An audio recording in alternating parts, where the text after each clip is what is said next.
After I've cut all the pieces I want, or have a good collection to choose from, I start laying out my project. You could fiddle with this for hours, and it's part of the fun of making a penny rug, is just deciding what colors and shapes and what kind of pattern you're going to make. I've been fiddling around with this while I've been waiting to make this part of the video, and I just wanted to make something small, and this is something different that I haven't done before, but it's just going to be a little piece with some little teardrops that I've made around the edge. Basically, you start by getting a piece of your woolen fabric that's big enough to lay out completely underneath what your finished piece is going to look like.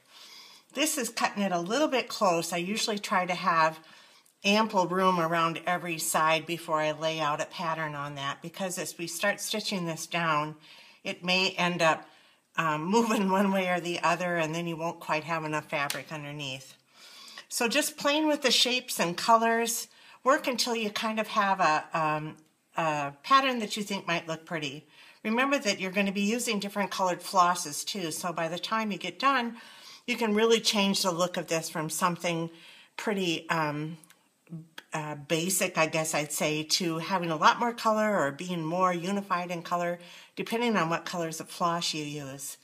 I usually use a piece of cardboard to put underneath the entire project. The piece I have here is a little too big for this, but it will work too. By laying out your fabric on a piece of cardboard, you can easily move your piece around without disturbing where your patterns are, etc. Also, if you're not quite finished with the piece, it's easy to just pick it up and slip it under the bed or put it somewhere until you're ready to work on it again. So have fun with your pieces, play around, be experimental, look at other people's pieces, or just use your imagination and come up with something that you think you'd like to try. I'll show you next what we're going to do to start sewing these pieces together.